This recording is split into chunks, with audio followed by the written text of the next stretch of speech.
Hi guys. आज हम ये प्रॉब्लम देखेंगे। प्रॉब्लम का नाम है सम ऑफ डिजिट्स। और ये प्रॉब्लम गाइस डीसो के ऑनलाइन असेसमेंट में पूछा गया है।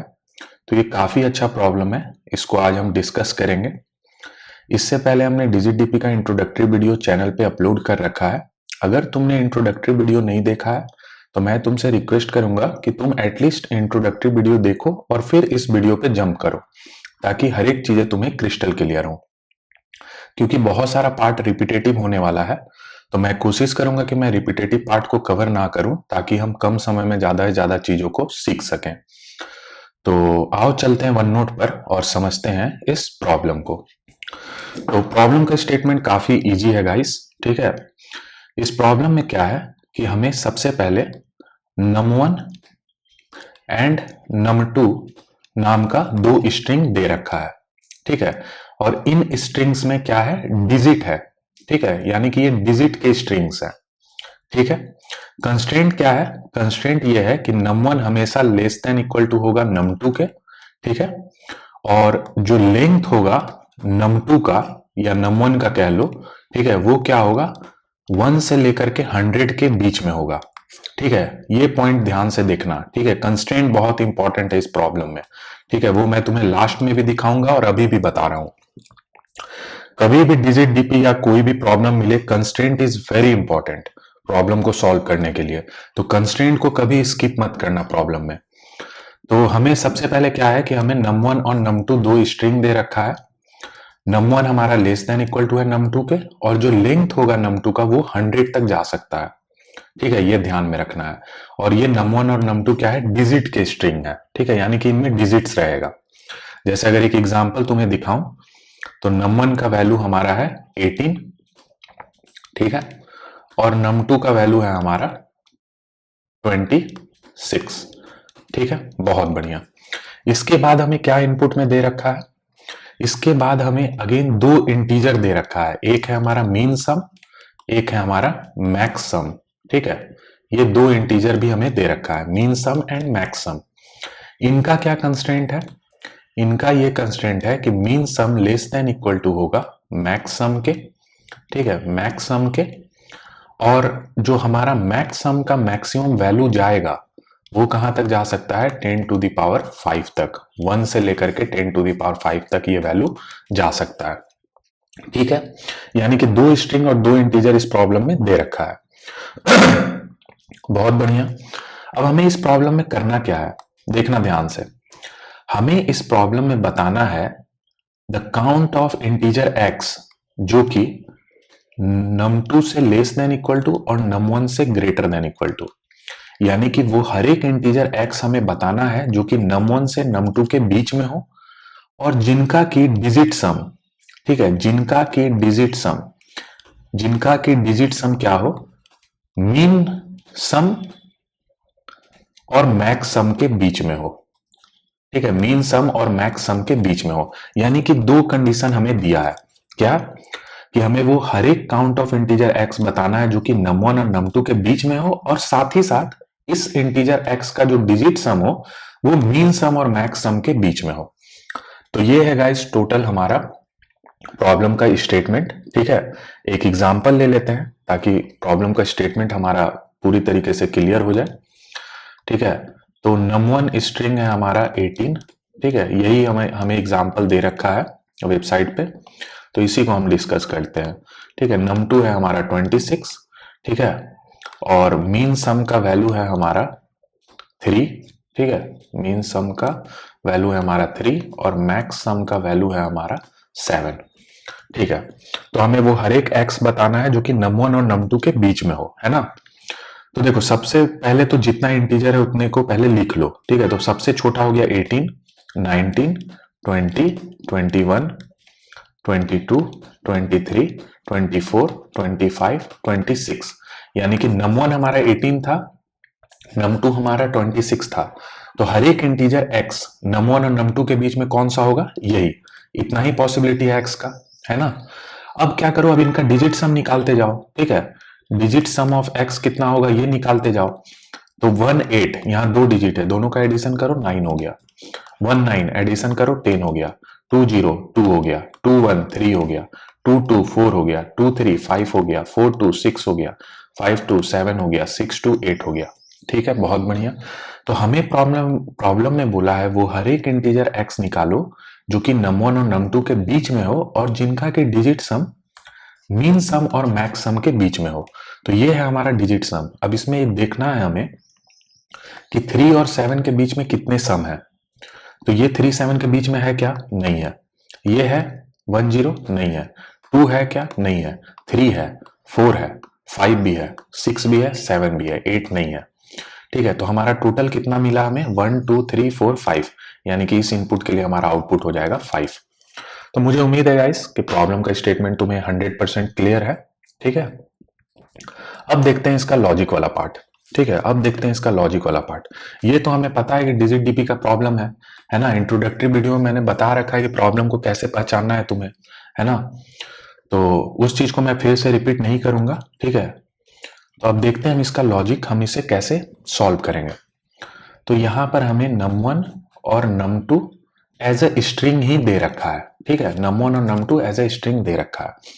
तो इसे मैं L बोल रहा हूं, इसे मैं R बोल रहा हूं। तो हमें क्या करना है, हमें वो हर एक X निकालना है जो कि L टू R में हो। ठीक है, और जिनका कि डिजिट सम, D से मैं डिजिट सम लिख रहा हूं, डिजिट सम क्या हो? मीन सम। ठीक है, मीन सम और मैक्स सम के बीच में हो, है ना। यही हमें करना है ना, यही हमें करना है। तो देखो x हमें L से R के बीच में निकालना है। अब मैंने तुम्हें बताया था कि हम L से R के प्रॉब्लम को अगर हमें सॉल्व करना हो, ठीक है, L से R के प्रॉब्लम को अगर हमें सॉल्व करना हो तो हम इसको कैसे लिख सकते हैं? हम 0 टू R का प्रॉब्लम सॉल्व करेंगे और उसमें से सब्ट्रैक्ट कर देंगे 0 से L माइनस 1। बहुत बढ़िया, इसको नंबर लाइन से भी देख लो। यहाँ हमारा 0 है, यहाँ हमारा L है, यहाँ हमारा R है। ठीक है, तो 0 टू R का ये पार्ट हो गया, 0 टू L माइनस 1 का कहीं ये पार्ट हो गया।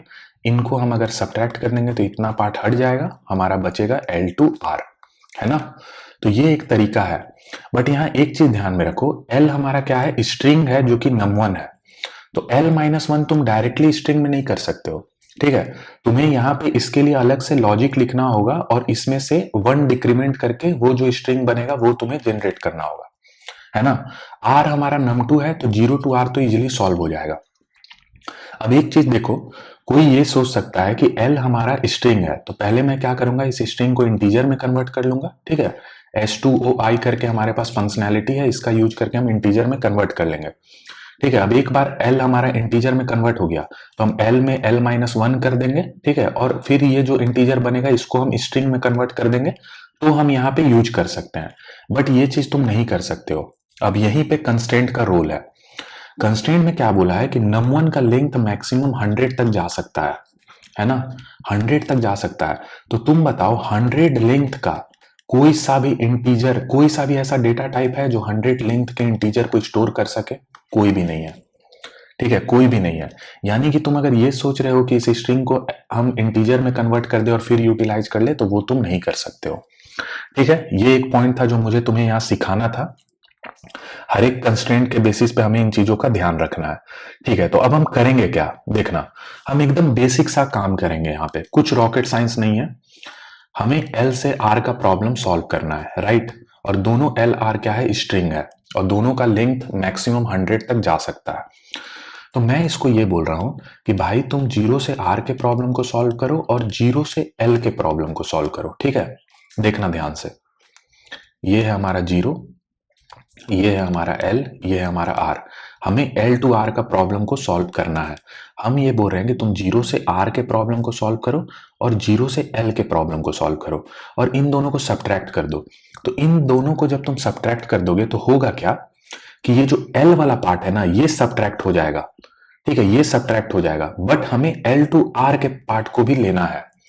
ठीक है, हमें तो L टू R को कंसीडर करना है ना, बट तुम अगर 0 से R में से अगर सब्ट्रैक्ट कर दोगे 0 से L को, तो ये L तो घट गया, है ना, हट गया। सिंपल सा बात है। अगर 0 से 20 का हमको अगर सॉल्व करना है प्रॉब्लम, ठीक है, ठीक है, एक एग्जांपल ले लो। ठीक है, मान लो 5 से 20 का प्रॉब्लम को हमको सॉल्व करना है। तो अगर हम 0 से 20 को सॉल्व कर दें और इसमें से सब्ट्रैक्ट कर दें 0 से 5 वाला प्रॉब्लम, तो इसमें क्या होगा, ये 5 तो सब्ट्रैक्ट हो गया ना। तो अब हम क्या करेंगे, हम इसी प्रॉब्लम को सॉल्व करेंगे 0 से R माइनस 0 से L, क्योंकि इस केस में क्या है कि मुझे इस स्ट्रिंग को छूने का जरूरत नहीं है, जो हमें एज इट इज इनपुट में मिल रहा है हम उसको यूज कर लेंगे। अब लास्ट में हमें क्या करना है, लास्ट में हमें L के लिए अगेन चेक करना है कि क्या L कंडीशन को सेटिस्फाई कर रहा है। अगर करेगा तो हम आंसर में L के अकॉर्डिंग ऐड कर लेंगे, +1 या प्रॉब्लम के अनुसार हम देख लेंगे। ठीक है, मैं ये बोल रहा हूं कि तुम 0 से R को सॉल्व करो, 0 से L को सॉल्व करो, ठीक है, और दोनों को सब्ट्रैक्ट कर लो। अब इसमें एक ही पार्ट हमने नहीं कवर किया है, वो क्या है, L। तो L को सेपरेटली हम हैंडल कर लेंगे और इस पे हम डिसाइड कर लेंगे कि हमको क्या लेना है आउटपुट। ठीक है, इसको ऐड करना है वो हम प्रॉब्लम के हिसाब से देख लेंगे। ठीक है, तो ये चीज हम अभी फॉलो करेंगे। मुझे उम्मीद है ये पार्ट भी तुम्हें समझ में आ गया होगा। और ये हम क्यों कर रहे हैं, क्योंकि हमारा जो एल आर है वो ऑलरेडी स्ट्रिंग में दिया है।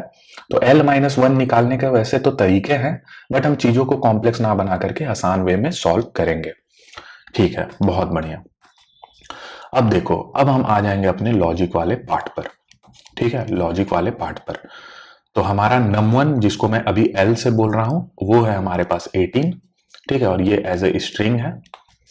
और जो हमारा num2 है जिसको मैं R बोल रहा हूं वो 26 है। ठीक है, मिनिमम सम को मैं MIS बोल रहा हूं अभी के लिए। ठीक है, मिनिमम सम, या फिर ऐसे बोल लो मिनिमम सम। ठीक है, मिनिमम सम है मेरा 3 और मैक्सिमम सम को मैं इस तरह से डिनोट कर रहा हूं, मैक्सिमम सम है हमारा 7।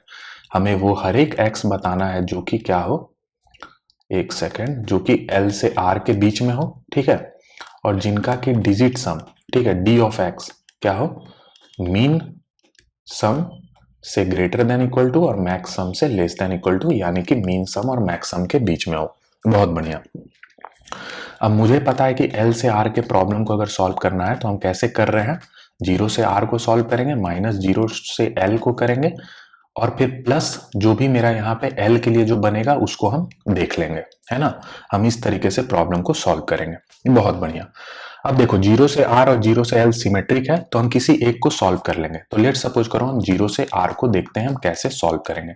तो यहाँ R का वैल्यू है 26। ठीक है, तो अगर 0 से R के प्रॉब्लम को सॉल्व करना है, इट मीन्स कि 0 से लेकर 26 तक का हर एक डिजिट को, हर एक नंबर को हमें जनरेट करना है। और उसमें हमें देखना है कि क्या डिजिट सम मेरा मीन सम और मैक्स सम के बीच में है कि नहीं, है ना। तो सबसे पहला सवाल तो ये है कि 0 से R के हर एक नंबर को जनरेट करना। ठीक है, तो वो हम कैसे करेंगे, सिंपल, अभी तक हम करते आ रहे हैं डिजिट डीपी में। R में हमारा टोटल कितना डिजिट है, 2 डिजिट है। ठीक है, 2 डिजिट है, तो हम 2 डिजिट का हर एक नंबर जनरेट कर लेंगे। ठीक है, 2 डिजिट का हम हर एक नंबर जनरेट कर लेंगे। अब अगर 0 0 यहां तुम डालोगे तो 0 मिल जाएगा, जो कि लोअर बाउंड है इस रेंज का। ठीक है, और अगर यहाँ 2 6 डालोगे तो हमें R मिल जाएगा, यानी कि 26, जो कि अपर बाउंड है। तो यानी कि अगर हम इस प्रॉब्लम को इस तरीके से बोले कि हमें 2 डिजिट का हर एक नंबर जनरेट करना है, जो कि क्या हो, less than equal to R हो, R से हमें एक्सीड नहीं करना है। ठीक है, तो अब मैं यहाँ पे अपना रिकर्सन लिखूंगा, ध्यान से देखना, क्योंकि हमें जनरेट करना है तो हमारे पास हर एक डिजिट के पास क्या रहेगा, चॉइसेस रहेगा। तो चॉइसेस है, इट मीन्स कि रिकर्सन रहेगा। तो हम एक मेथड लिख रहे हैं रिकर्सन। ठीक है, तो R हमारा 26 है, 26 में हमारे पास 2 डिजिट है, तो हम क्या बोल रहे हैं कि हमें 2 डिजिट का हर एक नंबर जनरेट करना है। तो सबसे पहले यहाँ 2 पास कर दो, कितने डिजिट का नंबर जनरेट करना है उसे हमने पास कर दिया। बहुत बढ़िया। अब मुझे ये इंश्योर करना है कि जो भी नंबर जनरेट हो वो less than equal to R हो, R से एक्सीड ना करे। यानी कि इस केस में 26 से ऊपर के नंबर हमें नहीं चाहिए। तो इस चीज को इंश्योर करने के लिए हम एक कंस्टेंट वेरिएबल पास करते हैं, जिसको कि मैंने यहाँ 1 भेज दिया है। ठीक है, इनिशियली वो 1 रहेगा। अब प्रॉब्लम को सॉल्व करने के लिए और हमें किस पैरामीटर का नीड होगा, तो हमें डिजिट सम देखना है। ठीक है, कि डिजिट सम हमारा क्या आ रहा है। तो इस चीज को स्टोर करने के लिए मैं एक और पैरामीटर जो कि इनिशियली 0 रहेगा उसे मैंने यहाँ भेज दिया। ये क्या रहेगा, ये डिजिट सम स्टोर करेगा। ठीक है, अगर हमने ये डिजिट यहाँ प्लेस कर दिया तो इसको हम सम में ऐड कर लेंगे। फिर जैसे ही हमने ये प्लेस कर दिया तो इसको हम सम में ऐड कर लेंगे। ठीक है, अब तुम देखो, इस प्रॉब्लम को सॉल्व करने के लिए इतने पैरामीटर के अलावा मुझे और किसी चीज का नीड है, खुद से क्वेश्चन कर लो। अब देखो कैसे, हमें पहले तो 0 से R तक की प्रॉब्लम को सॉल्व करना था। तो R हमारा 2 डिजिट का था, तो मैक्सिमम 2 डिजिट का हमें नंबर जनरेट करना है जो कि लेस देन इक्वल टू हो 26 के। तो ये पार्ट हमें बता रहा है कि 2 डिजिट का नंबर जनरेट करना है, और ये पार्ट ये इंश्योर कर रहा है कि हम always less than equal to R रहे, आर से हम एक्सीड ना करें। ठीक है, यही कंस्ट्रेंट वाला पार्ट रहता है हमारा। और ये पार्ट हमें क्या हेल्प कर रहा है कि हम डिजिट सम स्टोर करते चले जाएं, ताकि उसी के बेसिस पे हम डिसाइड करें कि जो भी मेरा नंबर जनरेट हुआ है क्या उनका डिजिट सम मीन सम और मैक्स सम के बीच में है। अगर है तो इट मीन्स कि इसको हमें आंसर में काउंट करना है। ठीक है, और अगर नहीं है तो नहीं करना है काउंट। ठीक है, तो ये 3 पैरामीटर के अलावा मुझे किसी चीज का नीड नहीं है। बहुत बढ़िया। अब मैं चीजों को इरेज करता हूं यहां पे। ठीक है, तो आर है हमारा, एक सेकंड, आर है हमारा 26 और 2 डिजिट का हमें नंबर अब जनरेट करना है। तो देखो ये जो फर्स्ट वाला डिजिट है, सबसे पहले इसको हम डिसाइड करेंगे, इसके चॉइसेस को हम देखेंगे। तो देखो आर है हमारा 26। ठीक है, तो इस वाले डिजिट के पास कितना चॉइसेस है? इस वाले डिजिट के पास चॉइसेस है या तो 0 या तो 1 या तो 2। उससे तुम जैसे ही ज्यादा रखोगे, लेट सपोज करो यहाँ 3 रख दिए तुम और लास्ट वाला मान लो 0 रख दिए, तो ये क्या बन गया? 30। ठीक है, ये बन गया 30। इट मीन्स कि ये 26 से एक्सीड कर गया। तो ये सिनेरियो हमें नहीं चाहिए। ठीक है, तो अब ये चीज कैसे डिसाइड होगा? तो इनिशियली मेरे ऊपर कंस्ट्रेंट है, तो जब भी कंस्ट्रेंट रहेगा, ठीक है, जब भी कंस्ट्रेंट रहेगा, तो अगर तुम ये वाला डिजिट फिल कर रहे हो और तुम्हारे ऊपर कंस्ट्रेंट है, तो इसके कॉरस्पॉन्डिंग जो आर में जो डिजिट है, मैक्सिमम उतना ही मेरे पास चॉइसेस रहेगा। इससे तुम जैसे ही ज्यादा रखोगे तो क्या होगा कि जो भी नंबर जनरेट करेगा वो डेफिनेटली आर से एक्सीड हो जाएगा। ठीक है, तो जब हम फर्स्ट डिजिट रख रहे हैं और मेरे ऊपर कंस्ट्रेंट है, तो मेरे पास चॉइसेस क्या क्या है? या तो 0 रख दें हम, या तो 1 रख दें हम, या तो 2 रख दें हम। बहुत बढ़िया, चीजें बिल्कुल क्रिस्टल क्लियर है ना? चीजें बिल्कुल क्रिस्टल क्लियर है। अब देखो, अब देखो, अब बारी बारी से करके हम एक एक ब्रांच को सॉल्व करते हैं। ठीक है, मैं अगेन चीजों को इरेज करता हूं यहां से। अब गाइस मुझे पूरा रिकर्सन ट्री बनाने का भी जरूरत नहीं है, मुझे जस्ट देखना है कि ये किस तरह से ये ट्रांजिशन हो रहा है। एक बार मुझे अगर वो पता चल गया ना, तो मैं इजिली अपने कोड को लिख लूंगा। ठीक है, तो सबसे पहले तो मैंने ये देख लिया कैसे हमें भेजना है। अब देखो, अब ये वाले ब्रांच को सॉल्व करते हैं। इसका मतलब क्या है कि फर्स्ट वाले डिजिट पे हमने 0 रख दिया। तो अगर हमने 0 रख दिया तो अब मुझे ये इतने ही प्रॉब्लम को सॉल्व करना है ना? तो उसके लिए क्या रिकर्सन कॉल होगा, देखना ध्यान से। सबसे पहले अब मुझे कितने डिजिट का नंबर जनरेट करना है? 1। ठीक है, तो यहाँ पे 1 भेज दो। और ये क्या था? सेकंड पैरामीटर कंस्ट्रेंट था। तो देखो हमारा जो आर था वो 26 था।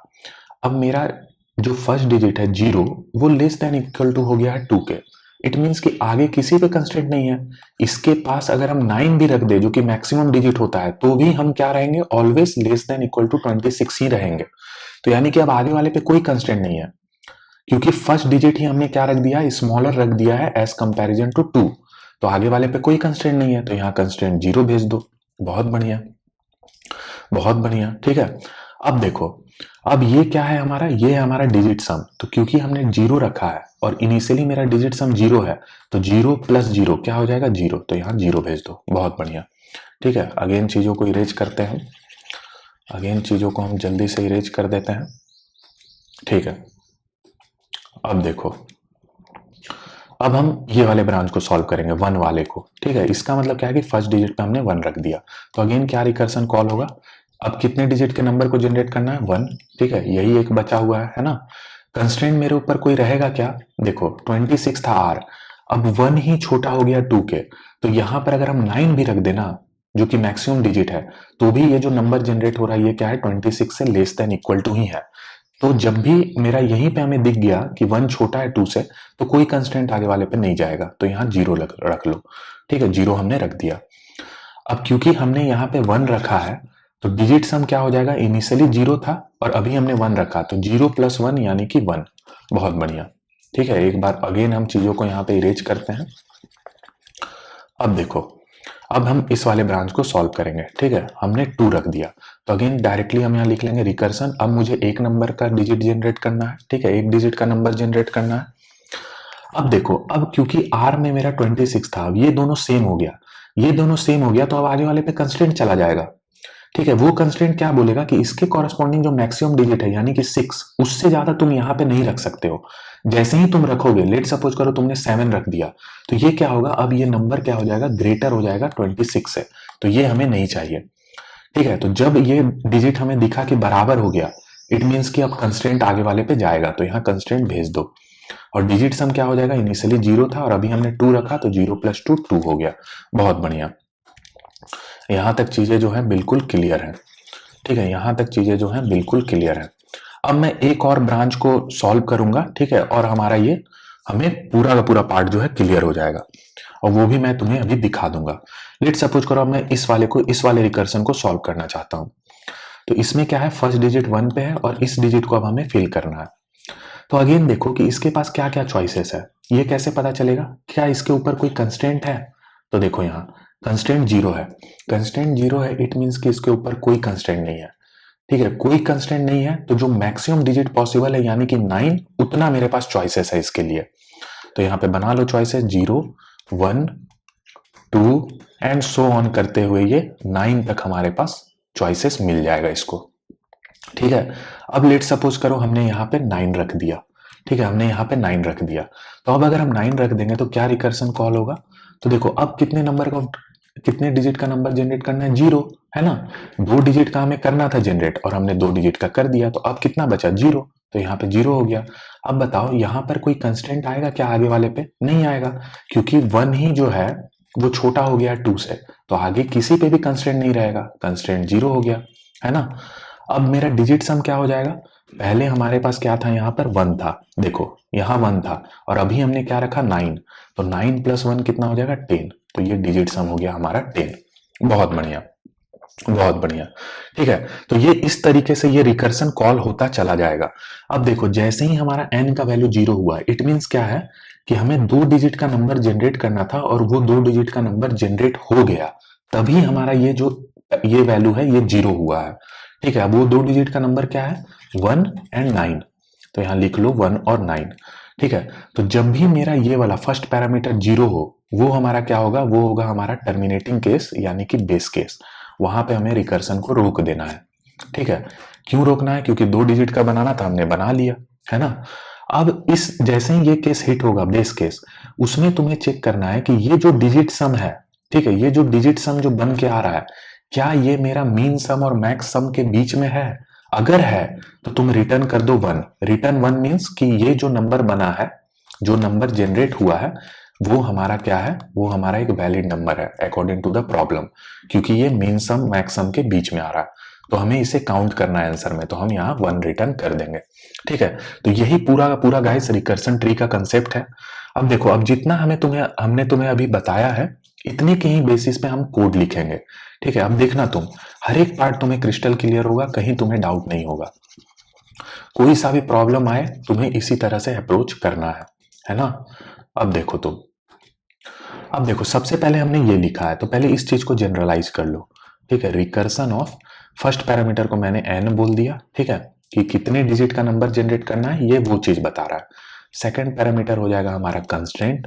ठीक है, कि क्या मेरे ऊपर कोई कंस्ट्रेंट है, अगर कंस्ट्रेंट होगा, ठीक है, जैसे यहां पर कंस्ट्रेंट था और हम फर्स्ट डिजिट को फिल कर रहे थे, ठीक है, हम फर्स्ट डिजिट को फिल कर रहे थे, तो इसके कॉरस्पॉन्डिंग जितना जो वैल्यू प्रेजेंट है आर में, उतना ही मेरे पास मैक्सिमम चॉइसेस है, जो कि यहां तुम्हें दिख रहा है 0 1 एंड 2। और जब मेरे ऊपर कंस्ट्रेंट नहीं है, जैसे यहाँ पे कंस्ट्रेंट नहीं था, तो हम मेरे पास चॉइसेस 0 to 9 तक था। ठीक है, तो ये कंस्ट्रेंट का महत्व हो गया प्रॉब्लम में। और ये क्या है, ये हमारा डिजिट सम। ठीक है, तो इसको लिख लो डिजिट सम, या नॉर्मल सम भी लिख सकते हो, जो तुम्हारा मन। तो ये हमने इस चीज को जनरलाइज कर दिया, बहुत बढ़िया। अब इसके बाद फिर नीचे आओ रिकर्सन ट्री में, फिर हमने ये ब्रांचेस बनाया, तो ये ब्रांचेस क्या है, चॉइसेस है। तो ये चॉइसेस किसके बेसिस पे निकल रहा है, कंस्ट्रेंट के बेसिस पे, है ना, अभी मैंने तुम्हें बताया। तो सिंपल एक वेरिएबल बना लो, ठीक है, एक वेरिएबल बना लो यूबी करके। अब सिंपल तुम चेक करोगे क्या कंस्ट्रेंट है तुम्हारे ऊपर, अगर कंस्ट्रेंट है तो क्या होगा कि जैसे ये था, अगर इस पे कंस्ट्रेंट था तो इसके कॉरस्पॉन्डिंग जो ये डिजिट है उतना ही हम रख सकते हैं। ठीक है, उतना ही हम रख सकते हैं। तो यहां पर हम क्या लिखेंगे, लेट सपोज करो ये मेरा क्या है, आर था स्ट्रिंग, ठीक है, तो मैं यहां पे बोलूंगा आर स्ट्रिंग का आर डॉट साइज -n, ठीक है, -n -0। अब ये क्या लिखा है हमने गाइस, ये मैंने ऑलरेडी इंट्रोडक्टरी वीडियो में बहुत अच्छे से एक्सप्लेन किया है। हर बार हम इसी चीज को यूज करते हैं। इसका मतलब देखो क्या है, ठीक है, आर डॉट साइज क्या है, आर है हमारा 26, तो इसका साइज कितना है 2। और इनिशियली जो प्रॉब्लम में जो हम ये n भेज रहे हैं वो क्या है, इस वाले एग्जाम्पल में देखो 2, तो 2 माइनस 2 क्या हो गया 0, तो यानी कि ये वाला वैल्यू आ गया 0, यानी कि आर ऑफ 0। देखो जब हम फर्स्ट डिजिट को फिल कर रहे थे तो हम आर ऑफ 0 को ही तो कंपेयर कर रहे थे कि इस पे क्या प्रेजेंट है, यहाँ पे 2 प्रेजेंट था, ठीक है। अब क्योंकि आर स्ट्रिंग है तो ये 2 हमारा क्या होगा, कैरेक्टर होगा, तो इसमें से 0 के अस्काई वैल्यू को माइनस कर दोगे तो वो इंटीजर में कन्वर्ट हो जाएगा, ठीक है। मुझे उम्मीद है कि ये पार्ट तुम्हें क्लियर है, ठीक है। और ये पार्ट मैंने इंट्रोडक्टरी में बहुत डिटेल में बताया है, अगर किसी को समझना हो तो उस वीडियो को डेफिनेटली फॉलो करो, काफी अच्छा है, तुम्हारा टाइम वेस्ट नहीं होगा, तुम कुछ ना कुछ सीखोगे, ठीक है। तो ये एक पार्ट हो गया। दूसरा पार्ट क्या है कि अगर मेरे ऊपर कंस्ट्रेंट नहीं है, जैसे कि ये वाला केस, यहाँ कंस्ट्रेंट नहीं था, इट मीन्स कि हम 9 तक जा सकते हैं, तो ये हमने ये लिख दिया। अब हम क्या कर रहे हैं, बारी बारी से हर एक जो मेरे पास चॉइसेस है उस पर हम ट्रैवर्स कर रहे हैं। तो हम कोड में कैसे ट्रैवर्स करेंगे, सिंपल फॉर लूप लगा देंगे, है ना। फॉर लूप लगा देंगे हम, फॉर लूप लगा देंगे। लूप का लेट सपोज करो वेरिएबल डिजिट है, तो डिजिट इक्वल टू 0 से लेकर के digit less than equal to upper bound तक हम चल जाएंगे, है ना। यानी कि यहां से मेरे पास 9 चॉइसेस है, तो इन पे हमको अब लूप लगाना होगा, हर एक एक करके हर एक एक चॉइसेस को हमें देखना होगा। तो ये हमने कर दिया। एक आंसर इक्वल टू 0 यहाँ पे स्टोर कर लो। अब देखो अब हमें क्या करना है, देखो अब ध्यान से देखना, अब ध्यान से देखना हम क्या कर रहे हैं रिकर्सन ट्री में। देखो अब हमने ये इन चॉइसेस पे हमने चलना चालू कर दिया, ठीक है, ट्रैवर्स करना चालू कर दिया। अब इसके बाद अगेन हमें ये रिकर्सन कॉल करना है, ठीक है, ये रिकर्सन कॉल करना है, ये रिकर्सन कॉल करना है, ये रिकर्सन कॉल करना है ना। तो हम क्या करेंगे, अब लूप के अंदर ये रिकर्सन कॉल करेंगे, तो आंसर प्लस इक्वल टू, ठीक है, आंसर प्लस इक्वल टू क्या हो जाएगा, रिकर्सन ऑफ, ठीक है। अब ये देखो ये फर्स्ट पैरामीटर कैसे चेंज कर रहा है, यहां पर देखो, अगर मेरा हमने 1 डिजिट का नंबर हमें जनरेट करना था, तो जैसे ही हमने 1 डिजिट का नंबर जनरेट कर दिया तो ये 1 माइनस 1 क्या हो गया, 0 हो गया, है ना। इनिशियली मेरे पास 2 डिजिट का नंबर जनरेट करना था, है ना, हमने ये डिजिट फिक्स कर दिया, तो अब हमें कितने डिजिट का नंबर जनरेट करना है, 1 डिजिट का। तो यानी कि ये जो फर्स्ट पैरामीटर है ये हर बार क्या हो रहा है, 1 से डिक्रीमेंट कर रहा है। तो अगर हमने रिकर्सन n के लिए कॉल किया है तो ये n माइनस 1 में कन्वर्ट हो जाएगा। बहुत बढ़िया।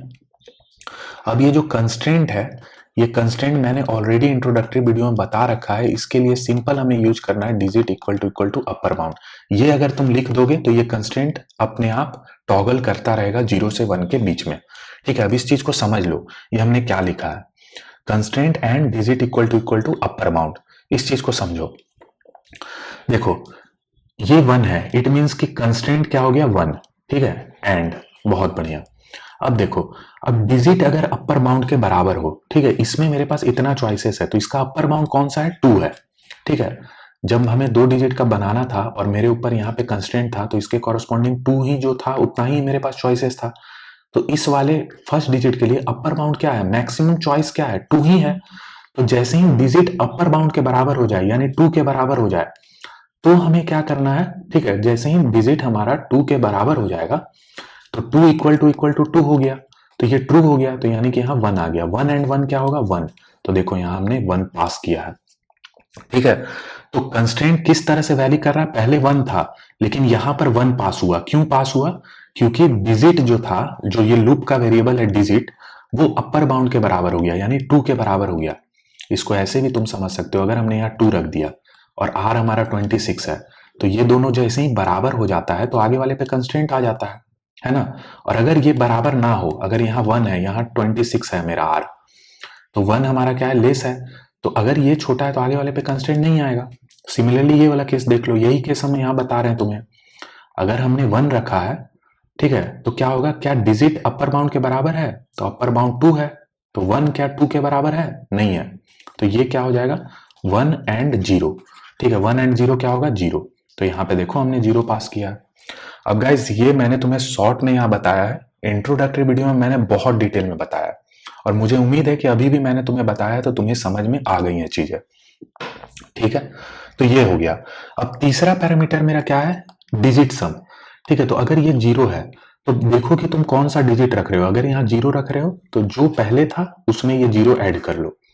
सिमिलरली ये पहले 0 था, यहाँ हमने 1 रखा तो जो पहले था उसमें 1 हमने ऐड कर दिया, तो यहाँ हमने 1 पास किया। अगर हम यहाँ 9 रख रहे हैं, ठीक है, तो 1 पहले था, अभी हमने 9 रखा तो 1 प्लस 9 10 हो गया। तो डिजिट सम कैसे चेंज करेगा, तो सिंपल, जो भी हमारा डिजिट सम अभी तक का है, ठीक है, जो कि क्या है, ये रिकर्सन में जो हमने भेजा है डिजिट सम, उसमें तुम ऐड कर दो जो अभी तुम डिजिट प्लेस कर रहे हो। तो ये डिजिट हमने ऐड कर दिया।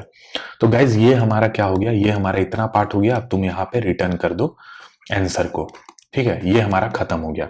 और बेस केस अभी हमने डिस्कस किया था, बेस केस अभी हमने डिस्कस किया था कि अगर मेरा n जीरो हो जाए, ठीक है, इट मीन्स कि हमें 2 डिजिट का अगर नंबर जनरेट करना था, हमने 2 डिजिट का नंबर जनरेट कर दिया है। तो इस केस में तुम कंपेयर करो डिजिट सम को, ठीक है, इस केस में तुम कंपेयर करो डिजिट सम को, क्या ये greater than equal to mean sum है, एंड साथ ही साथ क्या डिजिट सम तुम्हारा less than equal to max sum है। इसका मतलब क्या है कि डिजिट सम हमारा मीन सम और मैक्स सम के बीच में है। तो अगर ऐसा है तो जो नंबर जनरेट हुआ है उसको हमें काउंट करना होगा, ठीक है, उसको हमें जो है, एक सेकंड, हाँ, उसको हमें काउंट करना होगा। तो तुम यहाँ पे क्या करो, रिटर्न कर दो 1, और अगर ऐसा नहीं है तो सिंपल रिटर्न कर दो 0, है ना, रिटर्न कर दो 0। ये हो गया हमारा, ठीक है, ये हो गया हमारा नॉर्मल कहानी। अब एक और चीज तुम देखो, अगर मेरा मान लो एक और ऑप्टिमाइजेशन हम लगा सकते हैं कि अगर मेरा डिजिट सम ग्रेटर हो जाए मैक्स सम के, ठीक है, ग्रेटर हो जाए मैक्स सम के, तो इसमें इस केस में रिटर्न कर दो 0, ठीक है। अगर मेरा मैक्स सम 7 बोला है और तुम्हारा जो तुम नंबर जनरेट कर रहे हो उसका डिजिट सम तुम्हारा 8 हो गया है, ठीक है, तो कोई फायदा ही नहीं है नंबर को जनरेट करने का। तो किसी भी पॉइंट पे अगर ये चीज हिट कर जाए तो तुम रिटर्न कर दो 0, क्योंकि जो डिजिट सम है वो ऑलरेडी मैक्स सम से ऊपर चला गया है, तो ये नंबर तो कभी मेरे काउंट में आएगा नहीं। तो हमेशा रिटर्न कर दो 0, ताकि इसके आगे तुम फिर से रिकर्सन को ना सॉल्व करो, ठीक है। तो ये एक छोटा सा ऑप्टिमाइजेशन हमने लिख दिया। तो गाइस यही पूरा का पूरा जो है हमारा लॉजिक था, ठीक है। अब इसी चीज को जो है हम कोड करेंगे। तो आओ चलते हैं और इसे कोड करते हैं। तो देखो गाइस, एक चीज यहाँ पे ध्यान में रखना है, यहाँ पे हमें जो आउटपुट बोला है रिटर्न करने को, वो बोला है कि हमें आंसर को मॉडुलो करके रिटर्न करना है 10⁻9 + 7 के, ठीक है। तो इस चीज को हम हैंडल कर लेंगे, कुछ बहुत रॉकेट साइंस तो इसमें है नहीं, ठीक है। तो ये देखो, ये हम टेम्पलेट यूज करते आ रहे हैं अभी तक। इसमें मैंने यहाँ टेस्ट केस को 1 रखा है, ठीक है, और फिर हम क्या कर रहे हैं, उसके लिए सॉल्व मेथड कॉल कर रहे हैं, ठीक है। तो अब जो इनपुट हमें बोला है लेने को वो हम ले लेंगे। तो एक तो हो गया स्ट्रिंग num1 और एक हो गया हमारा num2, ठीक है। तो इसको पहले सीन कर लो, ठीक है, इसको सीन कर लो num1, ठीक है, और हमारा हो गया num2, बहुत बढ़िया। फिर हमें बोला है मीन सम और मैक्स सम को लेने को, ठीक है। तो मैं इसको क्या करूंगा, मैं इसको ग्लोबली डिक्लेयर करूंगा ताकि मुझे फंक्शन में इसे भेजना ना पड़े, ठीक है। तो मीन सम मैक्स सम मैंने यहाँ लिख दिया। अब क्या करेंगे, हम सीन कर लेंगे मीन सम और मैक्स सम को, ठीक है, बहुत बढ़िया। अब हम क्या करेंगे, हमें num1 से num2 के रेंज का हर एक वो नंबर जनरेट करना है, ठीक है।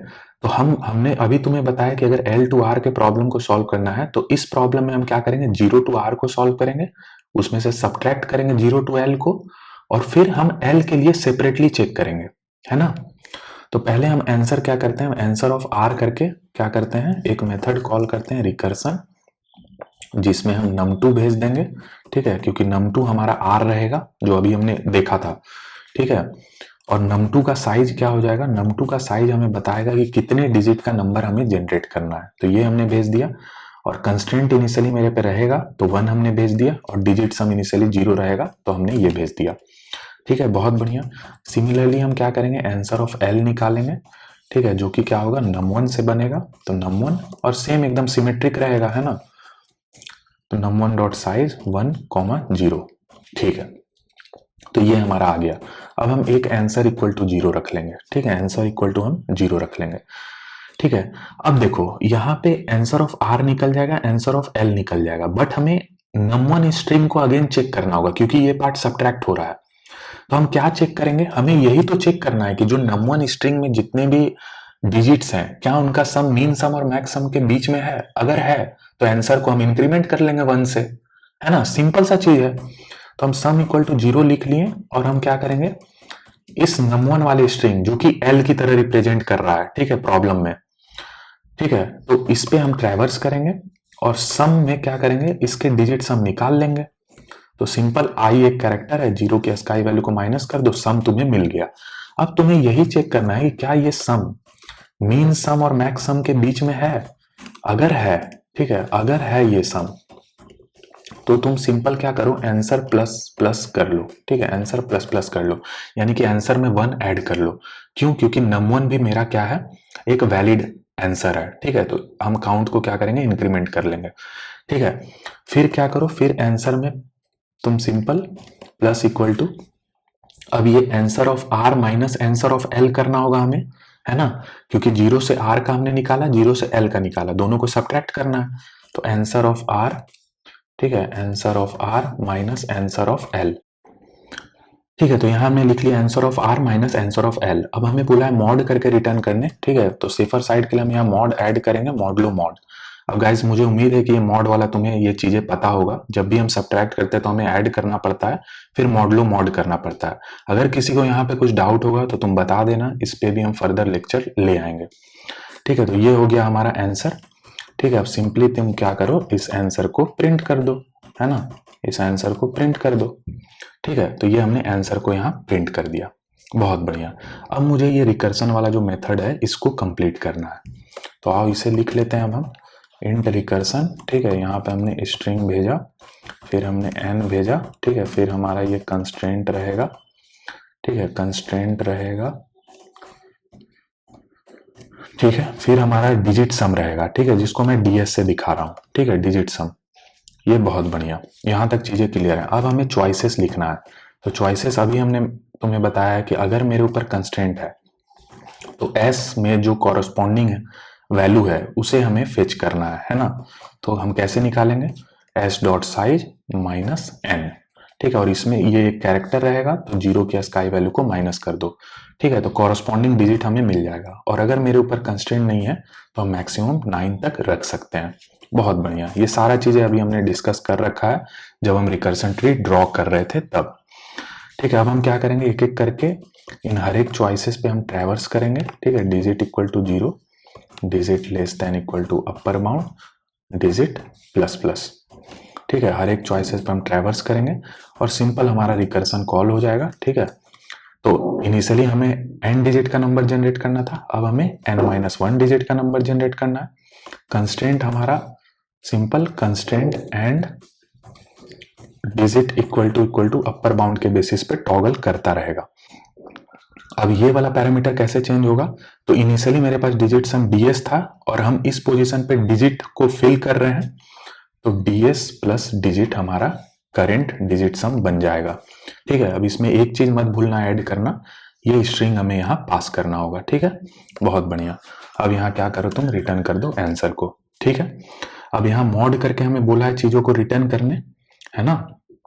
तो सबसे पहले तो यहाँ मॉड को तुम डिफाइन कर लो, कॉन्स्ट इंट मॉड, ठीक है, इक्वल टू 1a9 प्लस 7, यही बोला था हमें लेने को, तो ये हमने ले लिया यहाँ, ठीक है। तो अभी हमें ये इंश्योर करना है कि आंसर मॉडुलो मॉड करना हम ना भूलें, ठीक है, आंसर मॉडुलो मॉड करना हम ना भूलें, तो ये हमने यहाँ लिख दिया, बहुत बढ़िया, यहाँ तक चीजें हमारी क्लियर हैं, ठीक है। तो गाइज जो मैंने तुम्हें अभी रिकर्सन ट्री में बताया था एग्जैक्ट हम वही चीजें कर रहे हैं। आंसर को हमें प्रॉब्लम में बोल रखा है मॉड करके रिटर्न करने, तो हम यहाँ मॉड करते जा रहे हैं, ठीक है, ताकि ये मॉड से एक्सीड ना करे, ठीक है। अब हमारा बचता है बेस केस, तो बेस केस भी मैंने तुम्हें बताया है कि अगर n 0 हो रहा है तो इस केस में तुम चेक करो कि क्या डिजिट सम तुम्हारा मीन सम से ग्रेटर देन इक्वल टू है and digit sum less than equal to max sum है कि नहीं।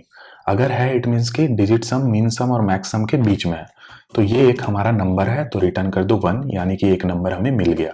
और अगर ऐसा नहीं है तो रिटर्न कर दो 0, बहुत बढ़िया। अब एक ऑप्टिमाइजेशन और हम लगा सकते हैं कि अगर मेरा डिजिट सम ग्रेटर हो जाए मैक्स सम के, तो कोई फायदा ही नहीं है इस रिकर्सन को अगेन आगे ट्रैवर्स करने का, है ना, क्योंकि डिजिट सम ऑलरेडी मैक्स सम को एक्सीड कर गया है, तो कोई सा भी नंबर जनरेट करेगा वो कभी मेरे आंसर में इंक्लूड नहीं होगा, तो यहीं पे तुम रिटर्न कर दो 0, ठीक है। तो ये एक ऑप्टिमाइजेशन हमने लगा दिया। अब इसको अगर हम रन करेंगे तो एक बार रन करके हम देख लेते हैं कैसा ये चल रहा है, ठीक है, क्योंकि ये रिकर्सन का कोड है तो ये डेफिनेटली हमें टाइम लिमिट एक्सीड देगा, ठीक है। तो गिवन टेस्ट केस के लिए तो ये पास कर गया, एक बार सबमिट करके देख लेते हैं हम, और ये देख सकते हो तुम टाइम लिमिट एक्सीड आ गया है, ठीक है, तो अब कैसे हम इसे सॉल्व कर ऑप्टिमाइज करेंगे? तो सिंपल डिजिट डीपी हमें लगाना है, डीपी यहाँ यूज करना होगा हमें, है ना।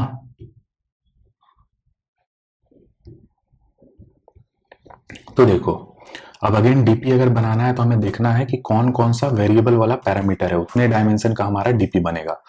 तो सिंपल एन हमारा वेरी कर रहा है, हर एक स्टेज पे क्या हो रहा है, एन एन माइनस वन में चेंज हो रहा है। ये स्ट्रिंग एस कभी चेंज नहीं हो रहा है, ठीक है। देखो यहाँ रिकर्सन कॉल कर रहे हैं तो as as it is pass हो रहा है। ये जो कंस्टेंट है ये भी वेरी कर रहा है, देखो रिकर्सन कॉल पे ये टॉगल करते जा रहा है इस वैल्यू के बेसिस पे। ये डिजिट सम जो है ये भी क्या हो रहा है, वेरी कर रहा है ना, चेंज हो रहा है इसका वैल्यू। तो अब एक चीज देखो, सबसे पहले ये एन, एन का मैक्सिमम कितना वैल्यू हो सकता है? तो एन क्या है, एन है हमारा जो ये स्ट्रिंग है नम वन नम टू, इसका जो लेंथ है वही हमारा एन है। तो लेंथ हमें बोल रखा है कि मैक्सिमम 100 तक जा सकता है, ठीक है। तो एन हमारा 100 जा रहा है ना, एन हमारा 100 जा रहा है, तो सिंपल यहाँ 101 ले लो, ठीक है। ये कंस्टेंट क्या है, कंस्टेंट का वैल्यू 0 या 1 होगा, अभी हमने देखा है, तो इसके लिए 2 ले लो, है ना। अब ये देखो ध्यान से देखना, ये डिजिट सम, ये डिजिट सम मैक्सिमम कितना जा सकता है, मैक्सिमम जा सकता है 10⁵ तक, जो कि मैक्स सम का वैल्यू है।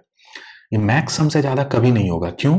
क्योंकि हमने यहाँ पे ये कंडीशन लगा रखा है, जैसे ही डिजिट सम ग्रेटर होगा ना मैक्स सम के, तो उसी टाइम पे हम रिटर्न कर देंगे। तो यानी कि डीपी में ये वैल्यू स्टोर ही नहीं होगा जब डिजिट सम ग्रेटर हो जाएगा मैक्स सम से, तो ठीक है। तो मैक्सिमम कितना जाएगा, 10⁵ तक, ठीक है। अब गाइस मैं इसका भी तुम्हें ऑप्टिमाइजेशन बताऊंगा, उस टाइम तुम समझोगे कि कंस्ट्रेंट का कितना महत्व है, ठीक है। तो ये हमने डीपी बना दिया। अब सिंपल हमें क्या करना है, पहले तो यहाँ पे कॉल करने से पहले एक ऐसा वैल्यू डाल दो डीपी में जो कि मेरा आउटपुट कभी नहीं आएगा। इसका क्या फायदा होगा ये तुम्हें अभी ही पता चलेगा। तो क्योंकि हमें यहाँ काउंट रिटर्न करना है तो काउंट कभी नेगेटिव नहीं होगा, तो मैंने क्या किया कि इस डीपी में -1 डाल दिया, ठीक है। सिमिलरली 2 बार रिकर्सन कॉल हो रहा है तो अगेन हमें यहाँ पे डीपी में -1 डालना होगा, क्योंकि जब ये वाला कॉल होगा तो डीपी का वैल्यू चेंज हो जाएगा। तो अगेन हमें ये इंश्योर करना है कि डीपी में हम -1 डालें बिफोर कॉलिंग दिस रिकर्सन, ठीक है। तो ये 2 बार हमने कर दिया। अब डीपी में क्या होता है, 2 ही 3 स्टेप है ना। जब भी तुम रिटर्न करो तो तुम उस वैल्यू को पहले डीपी में डालो फिर रिटर्न करो, ठीक है। तो ये कंस्ट्रेंट और ये डिजिट सम को हमने डाला, यानी कि ये हमारा एन कंस्ट्रेंट और ये डीएस था, तो इसके कॉरस्पॉन्डिंग जो भी वैल्यू आएगा आंसर, उसको मैंने स्टोर कर दिया, ठीक है। फिर मैंने उस आंसर को रिटर्न किया है, ठीक है। अब देखो इसका फायदा क्या होगा, देखो क्या फायदा होगा। अब हम चेक कर लेंगे कि अगर इसका value does not equal to -1 है, क्योंकि हमने इनिशियली -1 डाल रखा है, तो अगर मेरा इसके कॉरस्पॉन्डिंग वैल्यू -1 नहीं है, इट मीन्स कि इस एन कंस्ट्रेंट और डीएस के कॉरस्पॉन्डिंग टेबल में मेरा वैल्यू कहीं ना कहीं फिल हो चुका है, ठीक है। तो अगर वैल्यू फिल हो गया है तो मुझे ये पार्ट अगेन से एग्जीक्यूट करने का जरूरत ही नहीं है, इतना पार्ट, है ना। तो इसी कारण हमने -1 डाला था, क्योंकि ये आउटपुट कभी आएगा नहीं, और अगर इसके अलावा कुछ वैल्यू है इट मीन्स कि ये वैल्यू ऑलरेडी कैलकुलेट हो चुका है, ठीक है। तो हम अगेन रिकर्सन कॉल ना करके हम यहीं पे क्या करेंगे, रिटर्न कर देंगे, ठीक है। तो ये हो गया गाइस हमारा डिजिट डीपी वाला पार्ट, ठीक है। तो इतना ही है। अब एक बार इसे हम रन करते हैं और सबमिट करते हैं। तो ये देख सकते हो, ठीक है, ये हमारा इशू है यहाँ पे, तो कंपाइलेशन इशू है, इसको हमें यहाँ से हटाना होगा। बहुत बढ़िया, रन करते हैं। देख सकते हो गिवन टेस्ट केस पास किया है, एक बार सबमिट भी कर लेते हैं। तो ये देख सकते हो हमारा प्रॉब्लम एक्सेप्ट हो गया, ठीक है। अब देखो, अब मैं तुम्हें बताता हूं कि इसको फर्दर हम कैसे ऑप्टिमाइज कर सकते हैं, ठीक है। देखना ध्यान से, अभी टाइम कॉम्प्लेक्सिटी हमारा क्या है, जो इसका मल्टीप्लीकेशन है 101 इंटू 2 इंटू दिस वन, ठीक है। और इसके साथ ही साथ जो 9 का हमारा ये अंदर में लूप चल रहा है, ठीक है, क्योंकि डिजिट हमारा मैक्सिमम कितना हो सकता है, 9 तक, है ना। तो ये हमारा ओवरऑल टाइम कॉम्प्लेक्सिटी बनेगा। तो क्या हम इसको और ऑप्टिमाइज कर सकते हैं? बिल्कुल कर सकते हैं। और ये कब हम कर पाएंगे, जब हमें कंस्ट्रेंट का आइडिया हो कि कंस्ट्रेंट हमें क्या बता रहा है। देखना ध्यान से, अब कैसे ऑप्टिमाइज मैं करता हूं इसको, देखो ध्यान से समझो। हमें क्या बोला है, हमें प्रॉब्लम बोला है वो हर एक एक्स निकालो जो कि num1 और num2 के बीच में हो। तो हमने क्या किया कि num2 का लेंथ जितना है, ठीक है, अगर मान लो r हमारा 26 था, तो उसमें 26 का लेंथ कितना हुआ, 2, यानी कि 2 डिजिट है, तो 2 डिजिट का हमने हर एक नंबर जनरेट किया। तो वर्स्ट केस में इस num2 का लेंथ कितना हो सकता है, 100, है ना, 100 हो सकता है इनपुट कंस्ट्रेंट के हिसाब से। तो मैक्सिमम हम 100 लेंथ का डिजिट जनरेट कर सकते हैं। ठीक है, तो लेट सपोज करो हमने 100 लेंथ का एक नंबर बनाया, ठीक है, 100 डिजिट का एक नंबर जनरेट किया। तो उस 100 डिजिट के नंबर में अगर हम हर एक डिजिट को 9 रखें तो उसका सम कितना आएगा, 900, 9 इंटू 100, है ना। तो यानी कि ये जो सम बनेगा ना, ये 900 से ज्यादा कभी बनेगा ही नहीं। तो अब देखो ये ऑप्टिमाइजेशन कैसे होगा। अब ये जो डिजिट सम है ना, ये 900 से ज्यादा मुझे कभी किसी सिनारियो में मिलेगा ही नहीं। ठीक है, मिलेगा ही नहीं 900 से ज्यादा। ठीक है, तो मैं यहाँ क्या करूंगा ना, इसको ऑप्टिमाइज करके, जो कि मैं 10⁵ तक लेके जा रहा था, इसको मैं 901 तक में रोक सकता हूँ। ठीक है, और अब मैं इस कोड को अगर सबमिट करूंगा ना, तो ये कोड वर्क करेगा। ठीक है, देखो अब मैं इसे डायरेक्टली सबमिट करता हूं,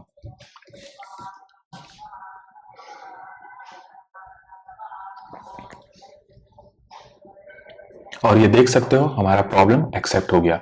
तो मुझे उम्मीद है गाइस कि तुम्हें ये प्रॉब्लम का कंसेप्ट समझ में आया, और ये कंस्ट्रेंट के बेसिस पे हमने कैसे ऑप्टिमाइजेशन लगाया ये भी तुम्हें क्लियर कट हो गया। तो कोई भी प्रॉब्लम को तुम देखो तो उसके कंस्ट्रेंट को अच्छे से एनालाइज करो। देखो पहले हम 10⁵ तक जा रहे थे, बट अब हम 900 तक ही हैं, उससे ज्यादा हम बढ़ ही नहीं रहे हैं। ये हमने सिंपल सा ऑप्टिमाइजेशन लगाया केवल कंस्ट्रेंट को समझ करके।